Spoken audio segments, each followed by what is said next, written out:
Hello friends. இந்த வீடியோல ஏசிங், await அப்படின்னு சொல்லிட்டு 2 கீவேர்ட்ஸ் இருக்கு. இந்த கீவேர்ட்ஸ் எங்க யூஸ் ஆகும்? எப்படி யூஸ் ஆகும்? எதுக்கு இத யூஸ் பண்றாங்க? அப்படின்றது தான் டீட்டெயிலா தெரிஞ்சுக்க போறோம். லாஸ்ட் வீடியோல நம்ம ப்ராமிசஸ் பத்தி டீட்டெயிலா தெரிஞ்சுக்கிட்டோம். ப்ராமிசஸ பத்தி உங்களுக்கு தெரியாதுன்னா, அந்த வீடியோ பார்த்துட்டு அப்புறமா இந்த வீடியோ பாருங்க. ஏன்னா ஏசிங் அண்ட் அவைட் ப்ராமிசஸ் கூட தான் யூஸ் ஆகும். சப்போஸ் உங்களுக்கு ப்ராமிசஸ் தெரியும்னா இந்த வீடியோ நீங்க கன்டினியூ பண்ணுங்க. லாஸ்ட் வீடியோ பார்க்காதவங்களுக்கு ஜஸ்ட் 1 மினிட்ல இந்த கோட நான் எக்ஸ்பிளைன் பண்ணிடுறேன். நம்ம ஒரு ப்ராமிஸ் கிரியேட் பண்ணியிருக்கோம். இந்த ப்ராமிஸ்க்குள்ள கொஞ்சம் லேட் ஆகுற மாதிரி கோட மிமிக் பண்றதுக்காக, ஜஸ்ட் எக்ஸ்பிளைன் பண்றதுக்காக செட் டைம் அவுட் யூஸ் பண்ணியிருக்கோம். 1 செகண்ட் டிலே குடுக்குறதுக்கு. அதுக்குள்ள நான் என்ன பண்ணியிருக்கேன், ஜஸ்ட் ஒரு வேரியபிள்ல ஆண்டோன்னு சொல்லிட்டு ஒரு ஆன்சரே குடுத்துட்டேன். ஜென்ரலா ஏபிஐலேருந்து நம்ம டேட்டா எடுப்போம். இங்க நம்ம ஆன்சர் குடுத்த மாதிரி சும்மா செட் பண்ணியிருக்கேன். ஆன்சர் இருந்துச்சு அப்படின்னா ரிசால்வ் ஆகுற மாரியும், இல்லன்னா ரிஜெக்ட் ஆகுற மாரியும் நான் செட் பண்ணியிருக்கேன். ஸோ இங்க அன்டிஃபைன்ட் குடுத்தோம்னா ரிஜெக்ட் ஆகும். இந்த டேட்டான்ற ஃபங்ஷன் டாட் தென் அப்படின்னு சொல்லிட்டு நம்ம கீழ ஆக்சஸ் பண்ணும்போது இந்த சக்சஸ் ரெஸ்பான்ஸ்க்குள்ள நமக்கு அந்த டேட்டா கிடைக்கும். இந்த எக்ஸாம்பிள்ல நமக்கு ஆண்டோ கிடைக்கும். ஆண்டோ கிடைச்சதுக்கு அப்புறமா அந்த ஆண்டோ யூஸ் பண்ணி இன்னொரு அசின்க்ரோனஸ் கால் பண்ணி டேட்டாபேஸ்ல இருந்து ஆண்டோவோட டீடைல்ஸ் எடுக்கிற மாதிரி நம்ம செட் பண்றோம். பட் இங்க நம்ம டைரக்ட்டா ஏபிஐ கூட ஆக்சஸ் பண்ணல. ஜஸ்ட் மிமிக் தான் பண்ணியிருக்கோம். 1 செகண்ட் டிலே குடுத்துட்டு நம்மளே சும்மா கோட் எழுதிட்டோம். ஸோ அதுக்கு நம்ம என்ன பண்ணியிருக்கோம், ஒரு ப்ராமிஸ் எழுதியிருக்கோம். அது ஒரு ஃபங்ஷனுக்குள்ள போட்டிருக்கோம். ஃபங்ஷனுக்குள்ள நம்ம ஆண்டோவ ரிசீவ் பண்ண போறோம். இன்புட்ட ரிசீவ் பண்ண போறோம். இந்த ஃபங்ஷன்லயும் நம்ம மிமிக் பண்றதுக்காக 1 செகண்ட் டிலே குடுத்துட்டு ஜஸ்ட் டேட்டாபேஸ்ல இருக்கிற டேட்டா இதுதான் அப்படின்னு வச்சுட்டு, இதுல இருந்து இந்த யூசருக்கான டேட்டாவ ஃபைண்ட் பண்ணி அந்த யூசர் இன்ஃபர்மேஷன மட்டும் எடுத்து அந்த யூசர் இன்ஃபர்மேஷன் கிடைச்சிச்சு அப்படின்னா ரிசால்வ் பண்றோம். சப்போஸ் கிடைக்கலன்னா நம்ம ரிஜெக்ட் பண்றோம். அந்த மாதிரி செட் பண்ணியிருக்கோம். அதுக்கப்புறமா இங்க என்ன பண்ணியிருக்கோம்னா 2 ப்ராமிஸையும் நம்ம செயின் பண்ணியிருக்கோம். ஃபர்ஸ்ட் ப்ராமிஸ் டாட் தென்ல அதோட ரிசல்ட் கிடைக்கும். அதுக்குள்ள செகண்ட் ப்ராமிஸ நம்ம எதுவுமே பண்ணல. ஜஸ்ட் ரிட்டர்ன் பண்ணிட்டோம். ஏன்னா இந்த ஃபங்ஷனே ஒரு ப்ராமிஸ தான் ரிட்டர்ன் பண்ணுது. அந்த ரிட்டர்னை நம்ம செகண்ட் தென்ல செயின் பண்ணி அதுக்குள்ள அதோட டேட்டாவை எடுத்து நம்ம ப்ராசஸ் பண்ணி பார்த்துருக்கோம். இப்படி பண்ணியிருக்கிறனால கேட்சும் ஃபைனலியும் இந்த 2 ப்ராமிசஸ்க்கும் காமனா ஒர்க் ஆகும். ஸோ இதுதான் லாஸ்ட் வீடியோல நம்ம பார்த்தது. இந்த மாதிரி செயின் பண்றது சிலவங்களுக்கு ரொம்ப கன்ஃபியூசிங்கா இருக்கலாம். இப்போ இங்க பார்த்தோம்னா நம்ம 2 செயின் தான் பண்ணியிருக்கோம். சப்போஸ் ஒரு 5, 6 செயின் பண்ண வேண்டியிருக்கு. இல்லைனா ஒரு ப்ராமிஸ்க்குள்ள இன்னொரு ப்ராமிஸ் கால் ஆகுது. இந்த மாதிரி நிறைய வரும்போது நமக்கு ரொம்ப கன்ஃபியூசிங்கா இருக்கலாம். ஸோ இதுக்கு பதிலா ஒரு ஸ்ட்ரெயிட் ஃபார்வர்ட் அப்ரோச் இருக்கு. ஃபர்ஸ்ட் லைன் எக்ஸிக்யூட் ஆகுது. அதுக்கப்புறமா செகண்ட் லைன் எக்ஸிக்யூட் ஆகுது. அதுக்கப்புறமா தேர்ட் லைன் எக்ஸிக்யூட் ஆகுது. இந்த மாதிரி ஸ்ட்ரெயிட்டாவே நம்ம எக்ஸிகியூஷனை பண்ண முடியும். அது பண்றதுக்கு தான் நம்ம ஏசிங் அவைட் அப்படின்ற கீவேர்ட் யூஸ் பண்ண போறோம். ஸோ ஒரு ப்ராமிஸ் கிரியேட் பண்றதுல எந்த சேஞ்சுமே இல்லை. ப்ராமிஸை கால் பண்ற இடத்துல தான் இந்த ஏசிங் அவைட் யூஸ் ஆக போகுது. அதாவது இந்த இடத்துல. ஸோ இப்போ நம்ம என்ன பண்ண போறோம்னா, இதை நம்ம ஏசிங் அவைட் யூஸ் பண்ணி ரீஃபேக்டர் பண்ண போறோம். ஸோ இந்த கோட் ரெஃபரன்ஸ்க்கு இப்படியே இங்கே இருக்கட்டும். கீழே போயிட்டு நம்ம ஏசிங் அவைட் யூஸ் பண்ணுவோம்.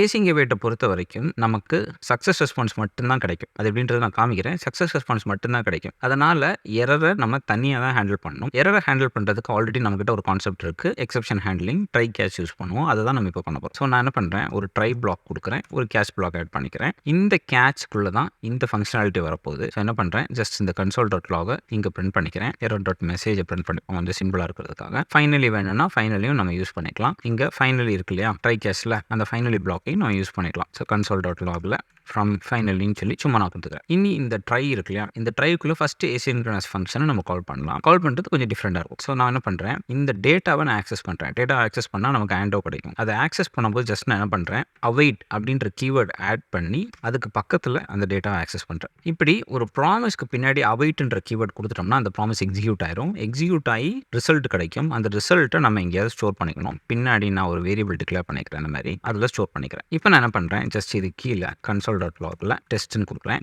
இந்த டேட்டா இருக்கு இல்லையா, அதோட கோடுக்குள்ளே போயிட்டு சும்மா இங்கே கன்சோல் டாட் லாகில் ஸ்டார்ட்னு கொடுக்குறேன். ஜஸ்ட் உங்களுக்கு ஒரு விஷயத்தை எக்ஸ்பிளைன் பண்ணுறதுக்கு தான். இப்போ நம்ம கீழே போயிடலாம். கீழே போயிட்டு இந்த நேமை நம்ம பிரிண்ட் பண்ணலாம். கன்சோல் டாட் லாகில் நேம். இப்போ நான் சேவ் பண்ணிட்டேன். ரிசல்ட் பாருங்கள், டிஃப்ரெண்ட்டாக இருக்கும். என்ன நடக்குது அப்படின்னா, இது ஒரு அசிங்க்ரனஸ் காலாக இருந்தாலும் இந்த இடத்துல அது சிங்க்ரனஸாக ஒர்க் ஆகுது. எப்படின்னா, இந்த ஸ்டேட்மெண்ட் எக்ஸிக்யூட் ஆனதுக்கு அப்புறம் தான் அடுத்த ஸ்டேட்மெண்ட் எக்ஸிக்யூட் ஆகுது. அதுக்கு கீழே கன்சோல் டாட் லாகில் லாஸ்ட்னு கொடுக்குறேன். இங்கே பார்த்தோம்னா லாஸ்ட்டில் தான் எக்ஸிக்யூட் ஆகுது. நமக்கு சிங்க்ரனஸ் மாதிரியே தான் ஒர்க் ஆகுது. ஸோ ஏசிங் அவைட் யூஸ் பண்ணும்போது நமக்கு தெரியும் ஃபர்ஸ்ட் லைன் முடிஞ்சதுக்கப்புறம் தான் செகண்ட் லைன் எக்ஸிக்யூட் ஆகும்னு சொல்லி. ஸோ நமக்கு அந்த கன்ஃபியூஷன் இருக்காது. இப்போ நம்ம நேமை கெட் பண்ணிட்டோம் இல்லையா, இந்த நேம் மூலமாக அடுத்த ஃபங்க்ஷன் நம்ம கால் பண்ணலாம். அடுத்த ப்ராமிஸை மேலே நம்ம அடுத்த ப்ராமிஸ் வச்சிருக்கோம் இல்லையா, ஒரு ஃபங்க்ஷனாக வச்சிருக்கோம், கெட் யூசர் டீடைல்ஸ்னு. அதுக்குள்ளே நம்ம இந்த இன்புட்டை பாஸ் பண்ணலாம். ஓகே, ஸோ கீழே போயிட்டு நான் என்ன பண்ணுறேன், இந்த கன்சோலை ரிமூவ் பண்ணி constant user detail equal to same, அதே மாதிரி அவைட் இந்த ஃபங்க்ஷனே கால் பண்ணிடுறேன். இந்த ஃபங்க்ஷனுக்குள்ளே நம்மளோட நேமை பாஸ் பண்ணிடலாம். இந்த ஃபங்க்ஷன் நமக்கு ஒரு ப்ராமிஸையே ரிட்டர்ன் பண்ணுது. ப்ராமிஸ்க்கு பின்னாடி நம்ம அவைட் கொடுக்குறோம். இது ஒரு ப்ராமிஸே ரிட்டர்ன் பண்ணுறதுனால ப்ராமிஸ்க்கு பின்னாடி நம்ம அவைட் கொடுக்க முடியும். அதான் நான் இங்கே கொடுத்துருக்கேன். ஸோ இப்போ பார்த்தோம்னா இது எக்ஸிக்யூட் ஆனதுக்கப்புறம் நேம் கிடைக்கும். நேம் கிடைச்சதுக்கப்புறம் தான் அடுத்தது எக்ஸிக்யூட் ஆகும். யூசர் டீட்டெயில்ஸ் கிடைக்கும். console.logல யூசர் டீட்டெயில்ஸை நம்ம இந்த மாதிரி பிரிண்ட் பண்ணிக்கலாம். பார்த்தீங்களா, இதுக்குள்ளே கொடுத்துருக்க ஸ்டார்ட் தான் ஃபஸ்ட்டு வருது. அப்புறம் யூசர் டீட்டெயில்ஸ் நம்ம பிரிண்ட் பண்ணியிருக்கோம். அந்த யூசர் டீட்டெயில்ஸ் வருது. டெஸ்ட் பிரிண்ட் ஆகுது. ஃப்ரம் ஃபைனலி பிரிண்ட் ஆகுது. அதுக்கு அடுத்து தான் லாஸ்ட் பிரிண்ட் ஆகுது. இப்போ பார்த்தோம்னா லைன் பை லைன் எக்ஸிக்யூஷன் மாதிரியே தான் நடந்திருக்கு. கரெக்டாக. இப்போ இதில் நம்ம அவைட் அப்படின்ற கீவேர்ட் மட்டும் தான் பார்த்துருக்கோம். async அப்படின்ற கீவேர்டே நம்ம பார்க்கல. அதான் நம்ம அடுத்து பார்க்க போகிறோம். நான் என்ன பண்ணுறேன், இந்த ஃபங்க்ஷனாலிட்டி இருக்கு இல்லையா, இந்த ஃபங்க்ஷனாலிட்டியை ஒரு ஃபங்க்ஷனுக்குள்ளே ஆட் பண்ணுறேன். இதை கட் பண்ணிவிட்டு ஃபங்க்ஷன் ப்ராசஸ் அப்படின்னு சொல்லிட்டு ஒரு ஃபங்க்ஷன் நான் கிரியேட் பண்ணுறேன். இது நானாக கொடுக்குற நேம் தான், நீங்கள் என்ன நேம் வேணாலும் கொடுத்துக்கலாம். இதுக்குள்ளே அந்த ஃபங்க்ஷனாலிட்டி நான் கொடுத்துட்டேன். இப்போ ஒரு எரர் வருது. எரர் என்ன அப்படின்னா, இங்கே பாருங்கள், இதை ஹவர் பண்ணோம்னா await expressions R only allowed within async functions. ஒரு ஃபங்க்ஷன் அசிங்க்ரனஸாக இருந்தால் மட்டும்தான் அதுக்குள்ளே நம்ம அவைட் யூஸ் பண்ண முடியும் அப்படின்னு சொல்லி வருது. ஸோ என்னென்னா, நம்ம ஒரு ஃபங்க்ஷனாலிட்டி எழுதுகிறோம். அந்த ஃபங்க்ஷனாலிட்டிக்குள்ளே எங்கேயாவது அவைட் இருக்குது அப்படின்னா, அது ஒரு ஃபங்க்ஷனுக்குள்ளே இருக்கும் பட்சத்தில் அந்த ஃபங்க்ஷனுக்கு பின்னாடி async அப்படின்ற கீவேர்ட் நம்ம கொடுக்கணும். ஸோ async கீவேர்ட் கொடுத்துட்டோம் அப்படின்னா மட்டும்தான் இது ப்ராப்பர்லி ஒர்க் ஆகும். இனி நம்ம என்ன பண்ணலாம், இந்த ப்ராசஸை கால் பண்ணலாம். கீழே போயிட்டு இப்போ ரிசல்ட் கொஞ்சம் டிஃப்ரெண்ட்டாக இருக்கும். என்னென்னு பார்ப்போம். இப்போ நான் ப்ராசஸை கால் பண்ணிட்டேன். இப்போ பாருங்கள் என்ன இருந்திருக்கு, லாஸ்ட்டு தான் ஃபஸ்ட்டு கால் ஆயிருக்கு. ஸோ இப்போ என்ன நடக்குது அப்படின்னா, இது ஃபுல்லாகவே இப்போ ஒரு அசிங்க்ரனஸ் ஆப்ரேஷனாக மாறிடுச்சு. எப்படி ஒரு ப்ராமிஸ் நடக்குதோ அதே மாதிரி இந்த ஃபுல் ஃபங்க்ஷனுமே ஒரு அசிங்க்ரனஸ் ஆப்ரேஷனாக மாறிடுச்சு. அந்த அசிங்க்ரனஸ் ஆப்ரேஷனுக்குள்ளே மட்டும்தான் லைன் பை லைன் எக்ஸிக்யூஷன் நடக்குது. ஸோ இந்த ஃபங்க்ஷனை நம்ம கால் பண்ணும்போது இந்த ஃபங்க்ஷன் ஒரு அசிங்க்ரனஸ் ஃபங்க்ஷனாக ரன் ஆகும். அதனால் அதுக்கு கீழே இருக்கிற ஃபங்க்ஷனாலிட்டி எல்லாம் இதுக்காக வெயிட் பண்ணாது, அடுத்தடுத்த லைன் எக்ஸிக்யூட் ஆகி போயிடும். ஸோ இதுதான் ஏசிங்கோட பெனிஃபிட். ஜென்ரலி இந்த ஏசிங்கை நம்ம எங்கே யூஸ் பண்ணலாம்னா, ஒரு ப்ராமிஸை நம்ம யூஸ் பண்ணுறோம் அப்படின்னா அது ஒரு ஃபங்க்ஷனுக்குள்ளே இந்த மாதிரி போட்டுட்டு இந்த ப்ராமிஸை டிபெண்ட் பண்ணி வேறு ஏதாவது ப்ராமிசஸ் இருக்குன்னா அது கீழே நம்ம அந்த ப்ராமிசஸையும் அதே மாதிரி கால் பண்ணிக்கலாம். One after the other execute ஆகும். ஸோ டிபெண்டன்சிஸ் ப்ராப்பராக ஒர்க் ஆகிக்கும். பட் ஆஸ் அ ஃபங்க்ஷன் இந்த ஹோல் ஃபங்க்ஷன் தனியாக ரன் ஆகும். ஸோ இவ்வளோ தான் ஏசிங் அவைட் பற்றி நீங்கள் தெரிஞ்சுக்க வேண்டிய இன்ஃபர்மேஷன்ஸ். உங்களுக்கு இந்த வீடியோ பிடிச்சிருக்கும்னு நினைக்கிறேன். அந்த வீடியோ பிடிச்சிருந்துச்சுன்னா மறக்காம வீடியோ லைக் பண்ணுங்கள், சேனலை சப்ஸ்கிரைப் பண்ணுங்கள். இந்த வீடியோ உங்கள் ஃப்ரெண்ட்ஸுக்கு ஷேர் பண்ணுங்கள். உங்களை அடுத்த வீடியோவில் பார்க்குறேன்.